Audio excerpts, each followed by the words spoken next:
Muy buenos días, grado sexto. El día de hoy vamos a continuar con la clasificación de los animales vertebrados. Ya la clase pasada vimos nosotros las características generales en reproducción y comportamiento de las aves. El día de hoy vamos a ver peces y anfibios. Entonces, bueno, vamos a empezar entonces con animales acuáticos. ¿Listos? ¿Qué características? Bueno, los peces son vertebrados, son acuáticos, son la mayoría de sangre fría y respiran a través de branquias, ¿listos? Y nadan gracias a sus aletas. Los peces se pueden dividir, se pueden clasificar organismos que pueden sobrevivir en agua dulce o en agua salada, ¿listos? Y también hay unos que pueden vivir tanto en ríos como en mares, como en lagos, etcétera, en todas las diversidades de hábitats acuáticos. ¿Listos? Los peces constituyen un grupo muy grande en el ecosistema. Yo creo que uno de los más grandes y uno de los menos descubiertos, listos, ya que en las profundidades existen muchas especies que todavía el ser humano no ha podido investigar. Bueno, una de las características principales de las que tenemos que hablar es de su alimentación, ¿ok?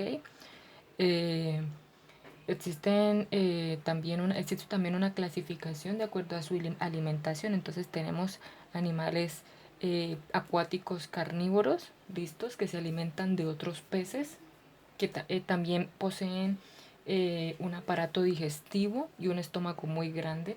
Tenemos herbívoros, que son los que consumen vegetales, más que todo vegetales en un río o en un lago o en un mar serían las algas, ¿sí?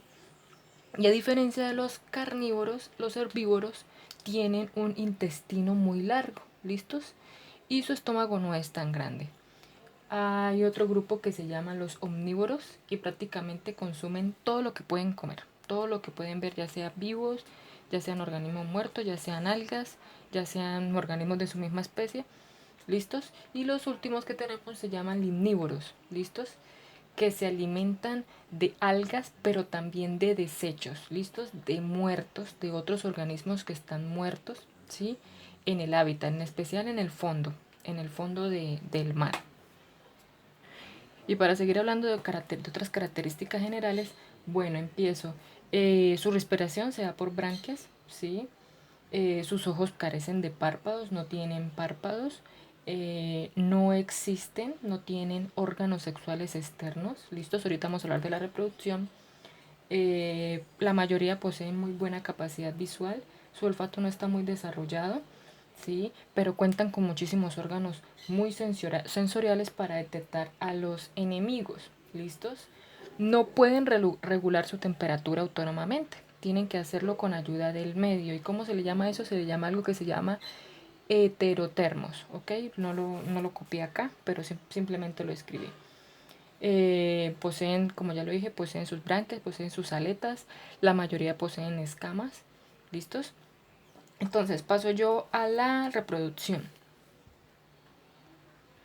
En cuanto a la reproducción, los animales acuáticos poseen una clasificación de tres tipos de reproducción: vivíparos, ovíparos y ovivíparos. ¿Listos? Los ovivíparos son los que retienen los huevos dentro de su cuerpo y son expulsados en el momento en el que va a ser la eclosión, es decir, la unión de las gónadas. ¿Listos? Esto lo hacen ¿por qué? Porque existen muchísimos animales acuáticos que se alimentan de esos huevos. ¿Listos? Tenemos también los vivíparos, ¿sí? Que son ya los que alimentan el embrión, ¿sí? Y esto se le puede llamar, bueno, esto ya se llama placentación, pero no vamos a profundizar en eso ya que son pocos los peces que tienen ese tipo de reproducción. Y por último tenemos las especies ovíparas, ¿listos? Que son las que expulsan los huevos, no los retienen, sino los expulsan y la fecundación se da externa, ¿listos? Y por último tenemos los tipos de pez, ¿listo? En cuanto a su comportamiento, hablé un poco ahorita sobre sus órganos sensoriales para protegerse de los depredadores. Tenemos varios tipos, ¿sí? Que son los que ustedes me van a investigar, como hicimos la clase pasada en las aves. Tenemos entonces 1, 2, 3, 4, 5, 6, 7, 8. No vamos a investigar los de agua salada y los de agua dulce, simplemente vamos a investigar los óseos, holocéfalos, batoideos, celacantos y celaciformes. ¿Listos? Y con eso veríamos ya este grupo de peces. Y vamos a pasar con los anfibios.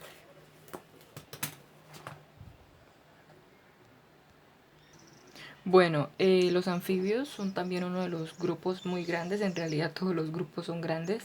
Le llamamos animales anamniotas o poiquilotermos. Cuando yo hablo de poiquilotermos estoy hablando de aquellos grupos de animales que son los que van a regular, como lo dije yo en el grupo de los peces, van a regular su temperatura de acuerdo al medio en el que habitan. ¿Listos? Y digo que son amniotas ¿por qué? Porque van a poner sus huevos en el ambiente, ¿listos? O sea, no como nosotros, los seres humanos o como los mamíferos, que nosotros desarrollamos el embrión adentro de nosotros, ¿listos? Entonces lo llamamos animales anamniotas, y poiquilotermos, ¿ok? Es una mezcla que también tienen la mayoría de los peces. ¿Listos? Bueno, primero que todo, los anfibios, ¿cuáles son las características principales? Como todos los hemos visto, su piel es fina, es húmeda y rugosa. ¿Listos? No posee escamas, no posee pelo, ¿sí? Y contiene algo que se llaman muchísimas glándulas sudoríparas. ¿Listos? ¿Por qué? Porque esas glándulas son las que le permiten a él mantenerse muy húmedo. ¿Para qué? Para controlar su temperatura, para controlar su respiración y para desprender algo que se llaman sustancias tóxicas para persuadir o prevenir ser devorado por algún enemigo. ¿Listos? Y así también poder pasar desapercibidos en el hábitat natural. ¿Listos? La mayoría tienen los ojos muy grandes, tienen los ojos saltones y pueden cazar con muchísima facilidad. ¿Listos? Por eso es que tienen los ojos así. Se dice que poseen un corazón tricamoral. ¿Qué significa que qué? Que contiene 2 aurículas y un ventrículo. ¿Listos? Y presentan 2 tipos de respiración. ¿Sí? Respiración cutánea y respiración branquial. Bueno, para hablar de otras características generales que no están aquí, poseen un sistema digestivo muy simple. ¿Listos? Casi parecido al de nosotros. Contienen glándulas salivales, tubos intestinales, hígado, páncreas, faringe, esófago, una cloaca y un ano. ¿Listos? Y en su sistema nervioso ya está formado por un encéfalo y una médula igual que nosotros. ¿Listos? Bueno, para la reproducción, quiero que de tareita ustedes no solamente me consignen sobre las características generales, sino también del proceso de metamorfosis en los anfibios. ¿Listos? El proceso de reproducción, ¿sí? Que mayoritariamente en los anfibios es ovípara, es decir, que es de fecundación externa, ¿sí? Las hembras poseen 2 ovarios y los machos poseen 2 testículos. ¿Listos? Expulsando al exterior los espermatozoides que están encapsulados, ¿sí? Y las hembras lo van a introducir en su cloaca. ¿Listos? Bueno, existen también algunos otros tipos de fecundación externas o internas. Depende la especie de los anfibios, pero las que yo le acabo de hablar, la ovípara, es la que es más general, ¿ok? Y de acuerdo a su comportamiento, cuando yo hablo del comportamiento de los anfibios, como ya lo nombré, se alimentan pues de insectos, de babosas, de gusanos, de arañas, ¿sí?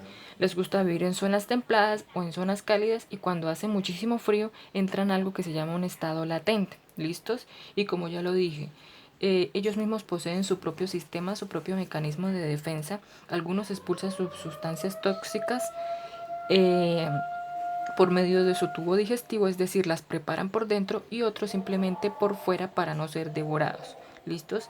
Existen 3 tipos de anfibios: caudados, anurus y cecilias, que son los que también me van a investigar. ¿Listos? Entonces ya llevaríamos peces, anfibios y aves. La próxima clase vamos a ver mamíferos y reptiles. Muchísimas gracias.